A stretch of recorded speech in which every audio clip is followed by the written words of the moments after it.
Pemirsa, kita awali iNews Prime dengan informasi Komisi Pemberantasan Korupsi menggeledah rumah Topan Obaja Ginting, Kadis PUPR Sumatera Utara yang menjadi tersangka. Dari rumah tersebut, KPK menyita uang 2,8 miliar rupiah dan 2 pucuk senjata api.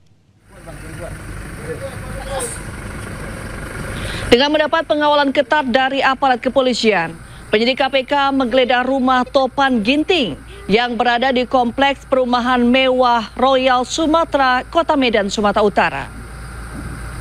Penyidik keluar sekitar pukul 17 setelah menggeledah rumah tersangka Topan Ginting 7 jam. Dari penggeledahan ini, penyidik KPK membawa 3 koper, 1 kotak, dan 1 tas cincin.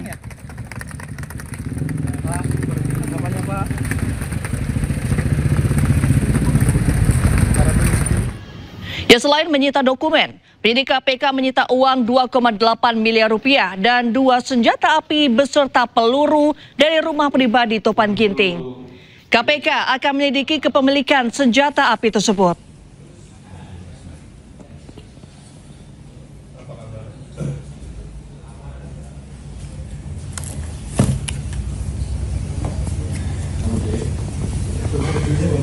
Jumlah uang senilai sekitar 2,8 miliar.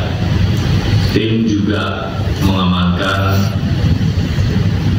2 senjata api yang tentu nanti juga akan dikoordinasikan oleh KPK dengan pihak kepolisian. Sebelumnya KPK juga telah melakukan penggeledahan di kantor dan diamankan sejumlah dokumen terkait yang tentu juga dibutuhkan sebagai bukti-bukti yang mendukung penanganan perkara. Ya, pemirsa, Topan Obaja Ginting merupakan 1 dari 5 tersangka dugaan suap proyek perbaikan jalan senilai 231,8 miliar rupiah yang terjaring operasi tangkap tangan KPK. Topan merupakan Kadis PUPR yang dilantik Gubernur Sumatera Utara Bobi Nasution pada April lalu.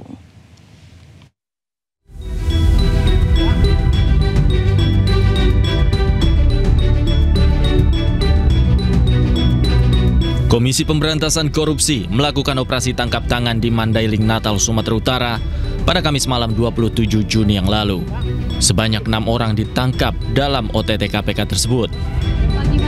OTT ini terkait dengan dugaan korupsi proyek pembangunan jalan di Dinas Pekerjaan Umum dan Tata Ruang PUPR dan preservasi jalan di Satuan Kerja Pelaksana Jalan Nasional Wilayah 1 Sumatera Utara.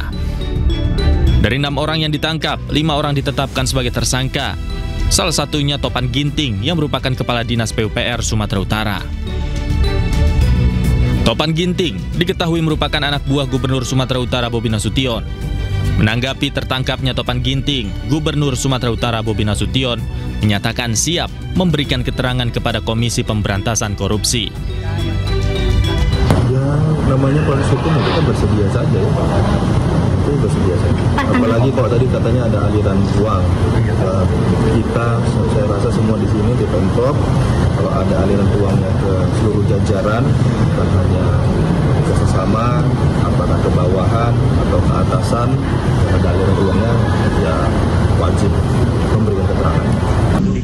Maka saudara Kir dan saudara RAY itu selaku pihak pemberi, ya. Kemudian saudara TOP dan saudara RES itu penerima dari proyek yang ada pada Dinas PUPR. Sedangkan saudara HEL selaku pihak penerima terkait proyek di Satker PJN Wilayah 1. Terkait OTT KPK ini, Menteri Pekerjaan Umum Dodi Hanggodo menyerahkan sepenuhnya proses hukum kepada KPK. Kementerian Pekerjaan Umum juga akan mengevaluasi seluruh jajarannya sesuai instruksi Presiden Prabowo Subianto. Tim Liputan iNews melaporkan. Ya, kita ke informasi selanjutnya, pemirsa. Forum Purnawirawan TNI dan Koalisi Masyarakat Sipil mendesak DPR segera merespons usulan pemakzulan Wakil Presiden Gibran Rakabuming Raka. Forum Purnawirawan TNI dan Koalisi Masyarakat Sipil menilai pemakzulan Gibran sudah memenuhi syarat.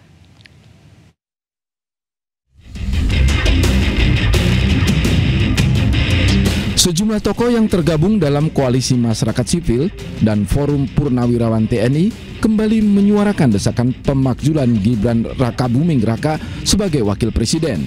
Mereka mendesak pihak DPR untuk tidak diam dan segera merespons surat pemakzulan Gibran yang mereka ajukan karena menganggap pemakzulan Gibran sudah memenuhi syarat. Kalau 6 itu yang disebut secara nyata yaitu satu, dia sudah melakukan hal-hal yang sangat memalukan atau dalam bahasa hukumnya itu disebut hal-hal tercela. Kedua, dia melakukan korupsi meskipun belum terbukti dibuktikan. Tapi kalau kita lihat, kita dengar bahwa segala hal yang disampaikan rasanya nggak terbantahkan itu. Sebelumnya, Wakil Ketua DPR Sukmi Dasko Ahmad menekankan bahwa tindak lanjut surat usulan pemakzulan Gibran harus dilakukan secara berhati-hati oleh pimpinan DPR.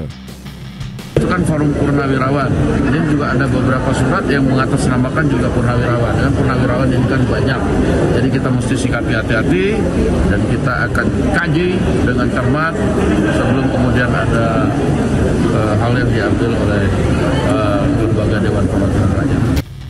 Surat desakan pemakzulan Gibran diketahui salah satunya berasal dari Forum Purnawirawan Prajurit TNI. Dalam surat tersebut, Forum Purnawirawan Prajurit TNI menyorot Gibran karena memperoleh tiket pencalonan melalui putusan Mahkamah Konstitusi yang cacat hukum. Soal pemakzulan Gibran, mantan Presiden Jokowi juga sudah memberi pernyataan. Jokowi menegaskan semua sudah melalui proses. Jokowi menjelaskan prosedur pemakzulan kepala negara harus melalui Majelis Permusyawaratan Rakyat, lalu ke Mahkamah Konstitusi dan kembali ke MPR. Tim Liputan Anyus melaporkan. Ya, pemirsa, Bareskrim Polri akan melakukan gelar perkara khusus ijazah Jokowi pada Kamis besok. Gelar perkara tersebut merupakan desakan dari tim pembela ulama dan aktivis atau TPUA yang menilai Bareskrim Polri tidak berimbang saat menyatakan ijazah Jokowi asli.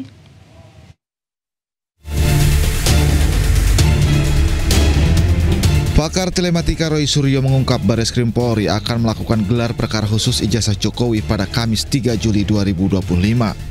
Roy Suryo mengaku diundang bersama ahli digital forensik Rismon Sianipar. Roy Suryo menegaskan siap hadir bersama tim pembela ulama dan aktivis dalam gelar perkara khusus ijazah Presiden ke-7 RI tersebut. Kami justru lebih siap lagi pada hari Kamis lusa untuk membantu atau untuk membersamai tim pembela ulama dan aktivis dalam rangka gelar perkara khusus. Jadi clear ya, jadi kami semuanya siap 11.000 triliun %, kata Bang Rismon, ya gitu. Ya, jadi itu clear supaya tidak ada narasi yang kemudian miring atau minor. Sebelumnya pengacara Joko Widodo Yakub Hasibuan menilai desakan untuk melakukan gelar perkara kriminalisasi. Sebab menurut Yakub kasus ijazah Jokowi sudah selesai setelah Bareskrim Polri menyatakan ijazah Presiden ke-7 RI tersebut asli. Kok dihentikan, Pak? Ini tidak boleh dihentikan di penyelidikan, harusnya dilanjuti ke tingkat penyidikan. Inilah yang menurut kami adalah upaya-upaya kriminalisasi terhadap Pak Jokowi. Bayangkan saja, Mbak, suatu hal yang bukan merupakan tindak pidana mau mencoba dipaksakan untuk naik ke penyidikan sehingga seakan-akan itu adalah tindak pidana. Sehingga kami juga meminta pihak-pihak yang masih mencoba untuk melakukan hal ini mengkriminalisasi klien kami untuk menghentikan hal tersebut. Desakan gelar perkara ijazah Jokowi ini datang dari tim pembela ulama dan aktivis atau TPUA. Mereka menilai pernyataan Bareskrim soal ijazah Jokowi asli tidak berimbang. Tim Liputan iNews melaporkan.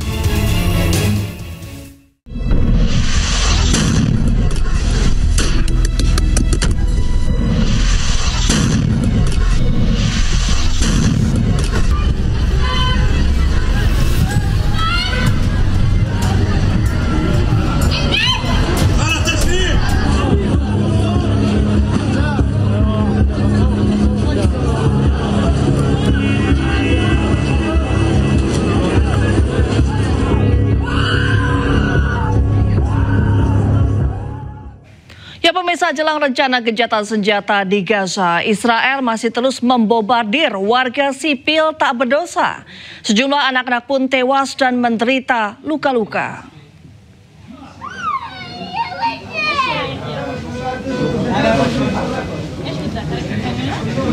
Seorang anak hanya bisa menangis saat dibawa ke unit gawat darurat sebuah rumah sakit di jalur Gaza, Palestina.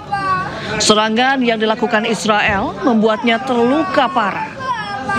Saat mendapat pertolongan dari petugas medis, anak ini hanya bisa menangis, memanggil-manggil ayahnya sambil berteriak lapar dan hanya ingin makan.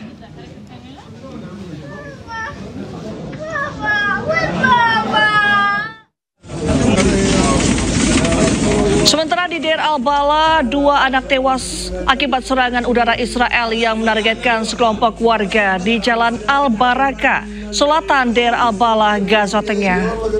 Ayah korban tak kuasa menahan tangis saat harus berpisah dengan kedua buah hatinya.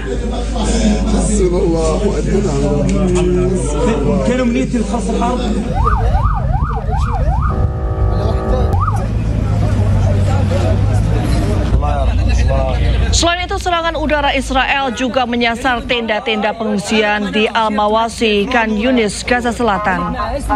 Kondisi terparah menimpa tenda milik keluarga milik Abu Al-Ala. 1 orang pria dilaporkan meninggal dunia terkena ledakan bom Israel. Korban tewas di lokasi akibat luka berat yang dideritanya.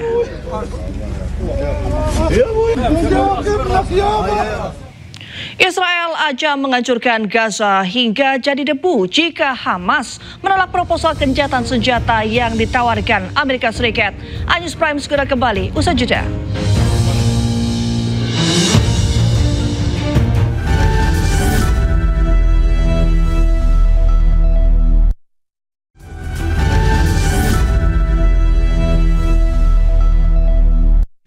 Terima kasih Anda kembali menyaksikan iNews Prime. Pemirsa, pemerintah Israel kembali mengeluarkan peringatan keras terhadap Hamas apabila kelompok tersebut menolak menyepakati proposal gencatan senjata dan pertukaran tawanan. Israel mengancam wilayah Gaza berubah menjadi debu.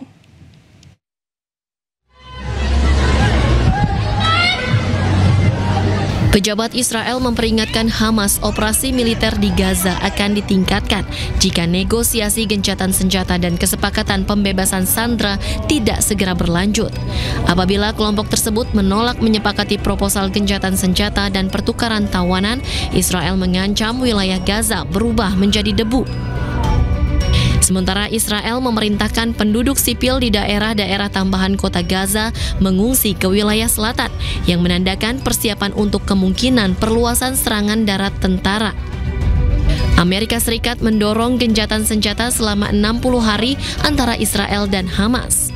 Sebelumnya, Hamas telah meminta jaminan untuk gencatan senjata agar mengakhiri perang Israel dan penarikan semua pasukan Israel dari Gaza.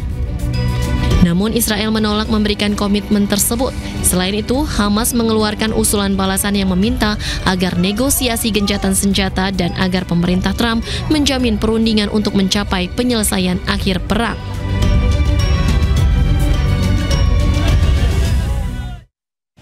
Ya pemirsa, Presiden Amerika Serikat Donald Trump mengumumkan Israel sudah menyepakati proposal gencatan senjata dengan Hamas yang ditawarkan oleh Amerika Serikat. Gencatan senjata rencananya akan berlangsung selama 60 hari. Ya, melalui akun sosial medianya, Donald Trump menyebut bahwa Israel telah menyetujui proposal gencatan senjata yang ditawarkan oleh Amerika Serikat. Kesepakatan tersebut juga sudah diberikan kepada perwakilan Qatar dan Mesir untuk selanjutnya disampaikan ke Hamas. Ya, Trump meminta Hamas menerima proposal gencatan senjata selama 60 hari di Gaza untuk meredam agresi Israel. Jika Hamas menolak, Trump juga mengatakan bahwa semuanya akan menjadi lebih buruk.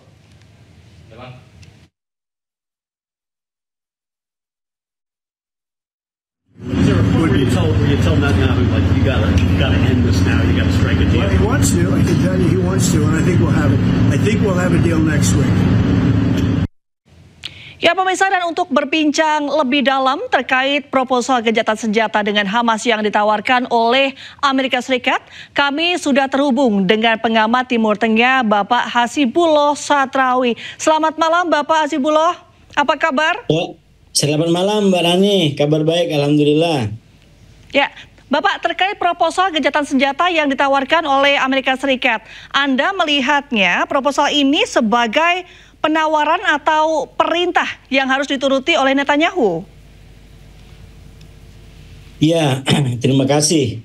Sebenarnya kalau kita memahami pola diplomasi atau kerja yang biasa dilakukan oleh Netanyahu dan Trump, ini memang menggunakan dua pendekatan sekaligus, atau yang biasa digunakan oleh Netanyahu sebagai pendekatan militer sekaligus pendekatan diplomasi. Nah, saya melihat di dalam upaya gencatan senjata ini, Netanyahu ataupun Trump pada skala tertentu juga menggunakan pola yang kurang lebih sama. Di satu sisi memang disampaikan konsep gencatan senjata yang disinyalir telah disetujui oleh Israel, yaitu gencatan selama 60 hari. Tapi di sisi lain disertakan kayak semacam paksaan dengan gambaran-gambaran bahwa kalau ini tidak terjadi maka akan menghadapi situasi yang jauh lebih sulit di Gaza. Jadi ini sebenarnya pola lama yang sampai sekarang digunakan oleh Netanyahu dalam menghadapi perang semenjak 7 Oktober 2023. Ya, menurut Anda Pak, apa saja poin-poin penting yang ditawarkan Amerika Serikat dan Qatar dalam negosiasi ini? Ini baru versi dari Amerika sejauh yang saya ikutin ya. Karena kalau dari Qatar dan dari Mesir itu masih diharapkan juga ada masukan dan pada akhirnya nanti disampaikan dan diterima oleh Hamas. Nah, kalau kembali kepada konsep yang disampaikan untuk sementara ini, memang gencatan senjata ini belum mengakomodir kepentingan Hamas. Atau ini lebih mencerminkan kepentingan Netanyahu yang memang dari awal ingin segera Sandra dibebaskan. Kalau bisa dalam waktu yang secepat-cepatnya dan sekaligus. Nah, sebenarnya Hamas itu tidak keberatan dengan transaksi dalam tanda kutip seperti itu, tapi Hamas meminta agar ada komitmen untuk menghentikan perang secara permanen. Bahkan kalaupun dibebaskan sekaligus juga Hamas menyatakan tidak keberatan kalau ada jaminan dan komitmen dari pihak Amerika ataupun Israel untuk menghentikan perang secara permanen. Nah, konsep yang disampaikan adalah konsep yang belum mengakomodir pandangan Hamas karena ini baru 60 hari, 2 bulan, dan otomatis karena cuma 60 hari maka walaupun tidak dinyatakan atau kalaupun dinyatakan ini diminta untuk pembebasan semua sandera, pihak Hamas dugaan saya akan menolak kalau permintaannya adalah semua sandera. Karena konsepnya memang tidak sesuai dengan konsep Hamas yang menginginkan ada komitmen penghentian perang.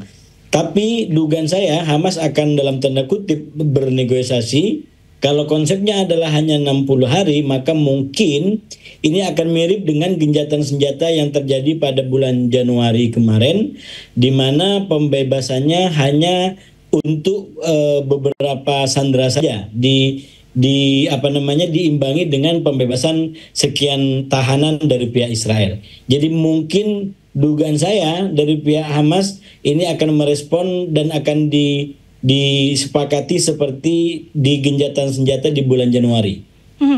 Ya, Bapak, sebelumnya Israel sudah pernah melakukan gencatan senjata tapi akhirnya melanggar juga. Nah, menurut Bapak kali ini, gencatan senjata kali ini apakah Israel juga akan melanggar atau benar-benar serius untuk menempati gencatan senjata ini? Ya, sebenarnya ulah yang dilakukan oleh Netanyahu ini sudah diketahui oleh banyak pihak, termasuk pengamat-pengamat di Indonesia. Saya sendiri juga sudah selalu menyampaikan bahwa kepentingan Netanyahu tidak lepas dari dua hal sebenarnya, yaitu ingin bebas dari hukum yang ada di Israel dan kalau bisa ingin mempertahankan kekuasaannya, kalau perlu juga bisa memenangkan pemilu yang akan datang. Nah, langkah-langkah ataupun kebijakan yang diambil oleh Netanyahu termasuk dengan melakukan pelanggaran terhadap gencatan senjata yang ada, itu sebenarnya tidak terlepas dari 2 atau 3 kepentingan tersebut.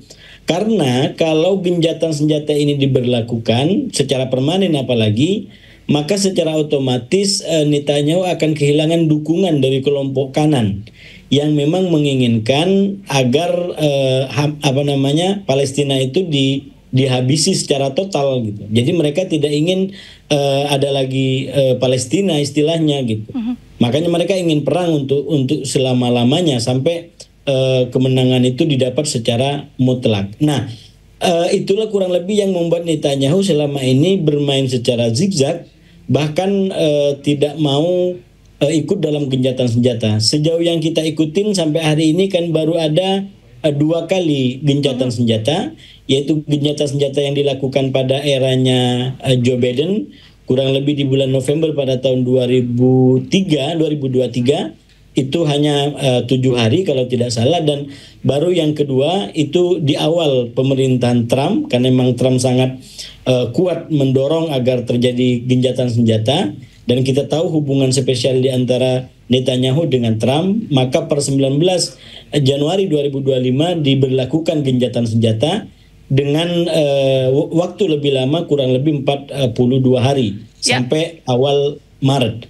Nah, itulah konsep gencatan senjata yang sudah ada, dan sekali lagi di 2 gencatan senjata ini faktor yang tidak menjadikan gencatan senjata lanjut adalah sikap Israel ataupun Netanyahu yang misalkan dalam gencatan senjata yang kedua di Januari itu jelas dikatakan bahwa sebelum berakhir masa gencatan senjata tahap pertama akan dilanjutkan pada negosiasi tahap kedua dan juga tahap ketiga. Tapi ternyata konsep berantai itu gagal karena tidak terjadi kesepahaman dan kesepakatan untuk memperpanjang gencatan senjata yang ada.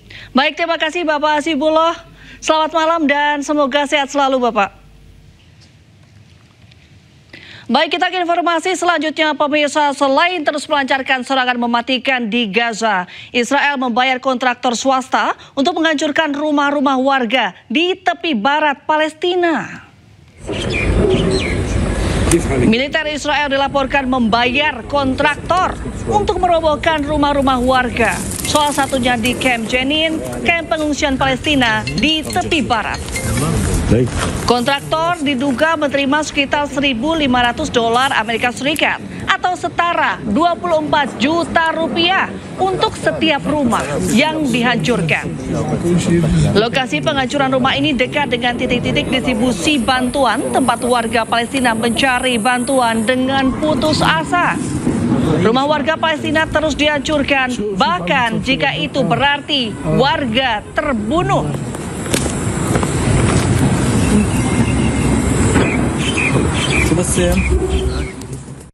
Ya, selain Palestina, sejumlah kota penting di Israel juga mengalami kerusakan parah dan kerugian besar akibat menyerang Iran.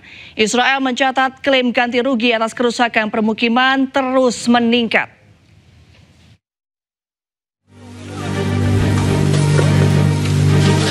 Bangunan dan permukiman Israel mengalami kerusakan akibat menyerang Iran, dan tanpa diduga Iran membalasnya dengan serangan yang lebih besar. Usai gencatan senjata diumumkan, Badan Pajak Israel mencatat 39 klaim ganti rugi dari para pemukim di Israel. Ada lebih dari ribuan klaim atas kerusakan bangunan dan sekitar 3.000 klaim atas kerusakan kendaraan, serta 5.000 lebih klaim atas kerusakan barang milik pemukim Israel. Israel diperkirakan mengalami kerugian total $20 miliar Amerika Serikat atau lebih dari 325 triliun rupiah akibat perang 12 hari melawan Iran. Angka itu termasuk kerugian langsung sebesar $12 miliar atau lebih dari 190 triliun rupiah. Media lokal Israel, Yediot Asaronot, menyebut pengeluaran Israel dalam perang sejauh ini sudah mencapai sekitar 20 miliar shekel atau sekitar 6, miliar dolar. Sebanyak 2,9 miliar dolar atau sekitar 45 triliun rupiah dialokasikan untuk pengeluaran militer termasuk amunisi, operasi udara, dan logistik untuk unit cadangan.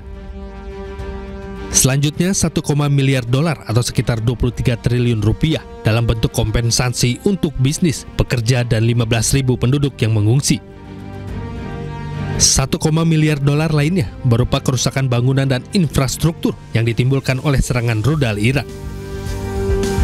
Meski sudah mengalami kerugian besar, militer Israel meminta tambahan dana sebesar 40 miliar shekel atau hampir $12 miliar untuk persiapan perang berikutnya. Tim Liputan iNews melaporkan.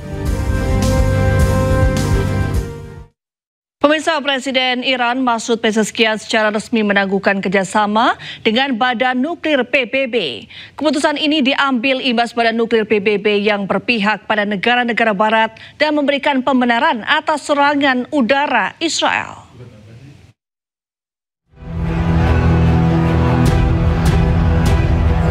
Presiden Iran Masoud Pezeshkian secara resmi menangguhkan kerjasama dengan Badan Nuklir PBB atau IAEA beberapa hari setelah tercapainya gencatan senjata dalam konflik yang melibatkan Israel dan Amerika Serikat.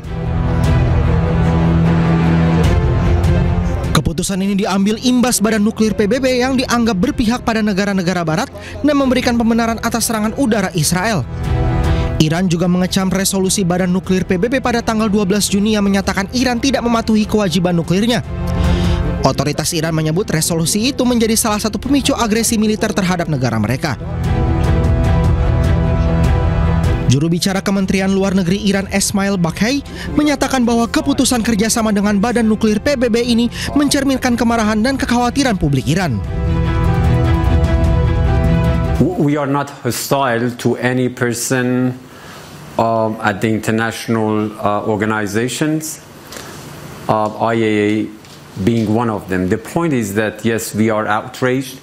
Our people are really unhappy and angry about the IAEA's position and Board of Governors resolution against Iran that provided a basis for the Israeli regime's attack against Iranian's nuclear facilities.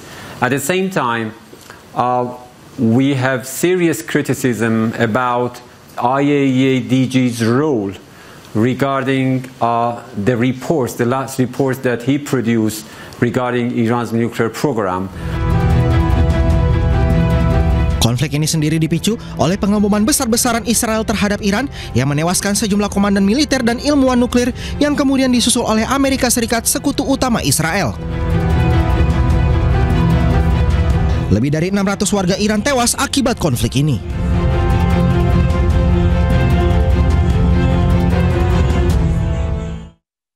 Ya pemirsa, selama perang 12 hari antara Iran dan Israel, Amerika Serikat memberikan bantuan militer. Tidak hanya menyerang situs nuklir Iran, Amerika juga menghalau rudal balistik dan drone yang ditembakkan Iran dengan ongkos mahal. Dan berikut data yang dikumpulkan. Ya, militer Amerika Serikat kehilangan 15 hingga 20% persediaan pencegat rudal THAAD atau Terminal High Altitude Area Defense untuk membantu perang Israel-Iran selama 12 hari. Amerika Serikat telah menghabiskan $1 miliar atau setara 16 triliun rupiah untuk membantu memperkuat pertahanan rudal Israel di tengah meningkatnya ancaman rudal Iran. Setiap pencegatan THAAD, Amerika Serikat menghabiskan sekitar $12 juta hingga $15 juta. Sehingga total biaya untuk pencegatan senjata diperkirakan antara $810 juta hingga $1.215 miliar.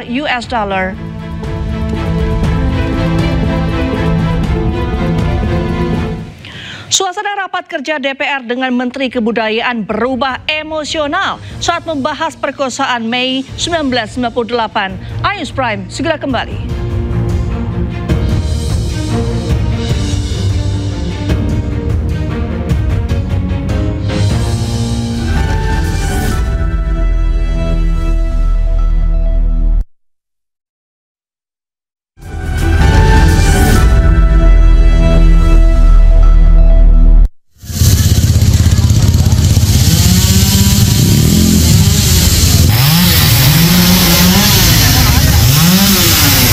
Petugas gabungan berjibaku memotong dahan pohon kapuk yang tumbang di ruas Tebet Timur Dalam, Jakarta Selatan. Tumbangnya pohon dengan diameter 100 cm ini akibat hujan disertai angin yang melanda kawasan tersebut. Selain menutup akses jalan dari Tebet menuju ruas MT Haryono, dahan pohon juga menimpa sebuah kios, motor, dan kabel tiang listrik. Tidak ada korban jiwa dalam peristiwa ini, sementara akses jalan utama dialihkan ke jalur alternatif. Longsor SDN 3 Pandeglang. Bangku tadi kerasa langsung kadawak. Sejumlah warga berusaha mengevakuasi 2 unit sepeda motor dan 3 gerobak pedagang yang terkena reruntuhan tembok penahan tanah dan pagar sekolah SD Negeri Pandeglang 3 yang ambruk akibat guyuran hujan deras. Ambruknya pagar sekolah akibat sudah lapuknya besi serta tembok penyangga. Tidak ada korban jiwa dalam peristiwa ini, namun kerugian ditaksir mencapai puluhan juta rupiah. BPBD Pandeglang pun menghimbau kepada masyarakat agar tetap waspada karena saat ini Kabupaten Pandeglang kerap terjadi hujan tinggi pada sore hingga malam hari.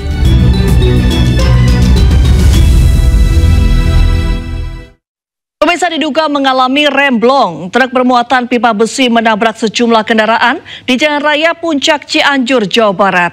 Akibat kecelakaan tersebut, 1 orang tewas dan sejumlah pengendara lain terluka.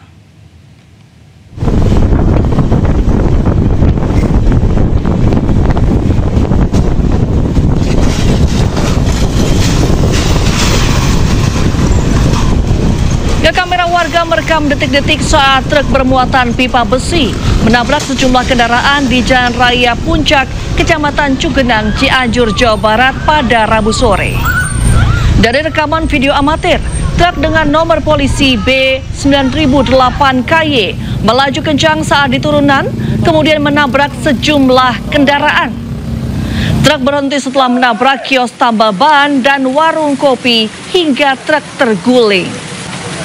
Akibat kejadian tersebut, 1 orang pemotor tewas, 1 lainnya luka berat.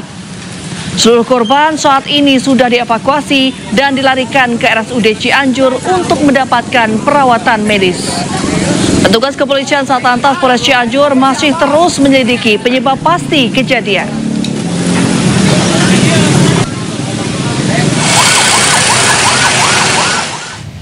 Ya, kita ke informasi selanjutnya, pemirsa. Rapat antara Komisi 10 DPR RI bersama Menteri Kebudayaan Fadlizon berubah haru dan penuh emosional saat membahas kasus pemerkosaan Mei 1998.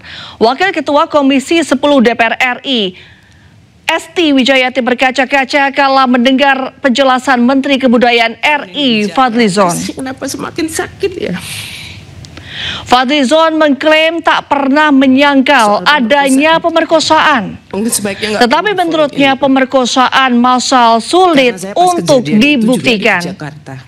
Menurut Fadlizon, tragedi itu sulit diakui secara hukum tanpa adanya putusan atau hukum pengadilan. Sementara itu, Esti menilai Fadlizon tidak memiliki kepekaan terhadap permasalahan tersebut. Bahkan pernyataan Fadlizon hanya akan semakin membuat luka terhadap para korban.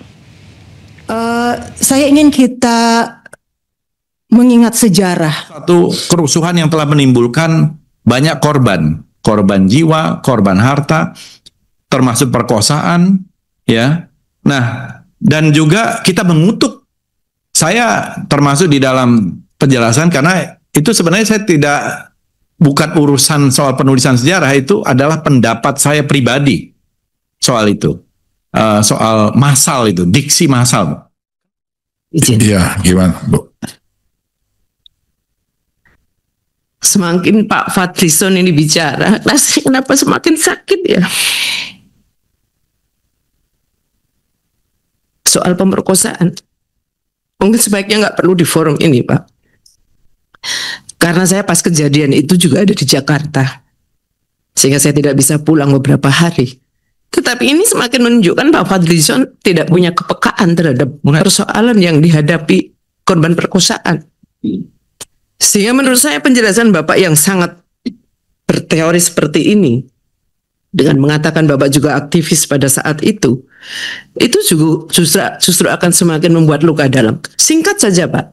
Jadi intinya Memang peristiwa itu terjadi. Persoalan kemudian ada beberapa catatan yang Bapak berikan tadi. Mari. Terjadi, Bu. Saya mengakui. Iya. Itu Saya yang mengakui. kemudian Bapak seolah-olah mengatakan Bukan, bahwa saya mengakui. Saya dalam penjelasan saya mengakui.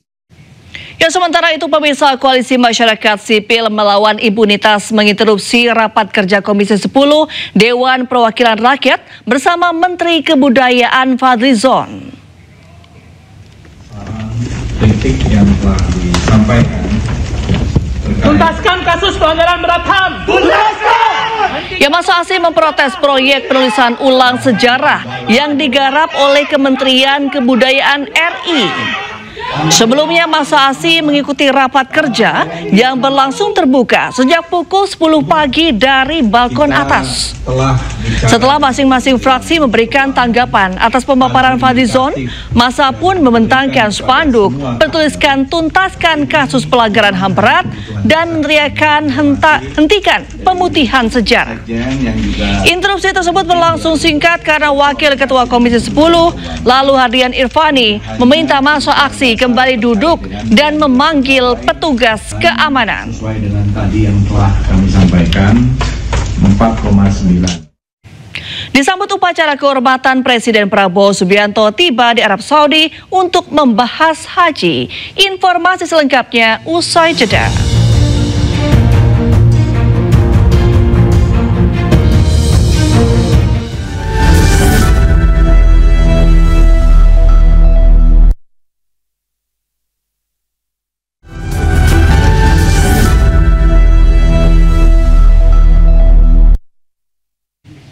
Ya, masih di iNews Prime, pemirsa, Ketua Dewan Ekonomi Nasional Luhut Binsar Panjaitan bertemu dengan Presiden ke-7 RI Joko Widodo.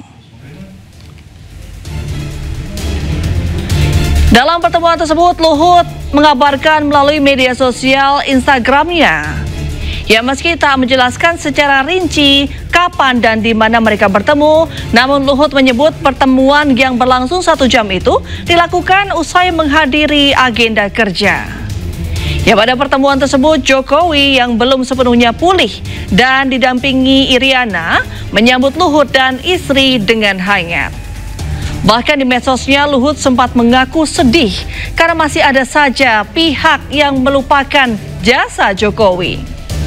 Sebelum berpamitan, Luhut dan istri juga mendoakan secara khusus untuk kesembuhan Jokowi.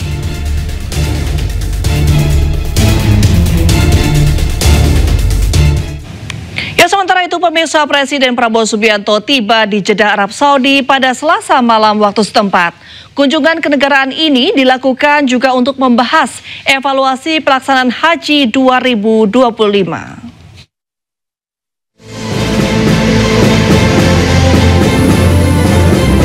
Pesawat kepresidenan yang membawa Presiden Prabowo dan rombongan mendarat di Royal Terminal Bandara Internasional King Abdul Aziz, Jeddah, Arab Saudi, pukul 9 malam waktu setempat. Presiden Prabowo disambut dengan upacara kehormatan dan sejumlah delegasi kerajaan Arab Saudi. Kunjungan ini pertama kali dilakukan Presiden Prabowo sejak resmi menjabat sebagai kepala negara. Setibanya di hotel, Presiden Prabowo disambut puluhan pelajar lengkap menggunakan seragam sekolah dasar khas Indonesia. Presiden Prabowo menyalami satu persatu pelajar yang menyambutnya dan berfoto bersama. Usai berfoto bersama, Prabowo menitipkan pesan kepada para pelajar agar belajar yang baik dan giat. Pemirsa, Menteri Luar Negeri mengakui kesulitan mengisi posisi duta besar di 12 kedubes Republik Indonesia. Pernyataan ini disampaikan Menlu Sugiono setelah dicecar oleh DPR RI dalam rapat kerja antara DPR dan Kemenlu. Dan pemirsa, usai sudah kebersamaan kita dalam iNews Prime hari ini.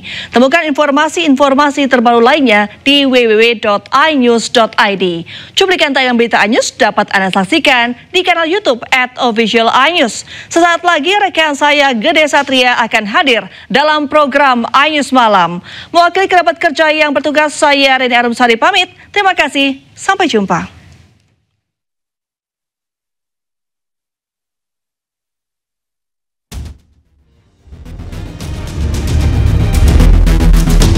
Kosong.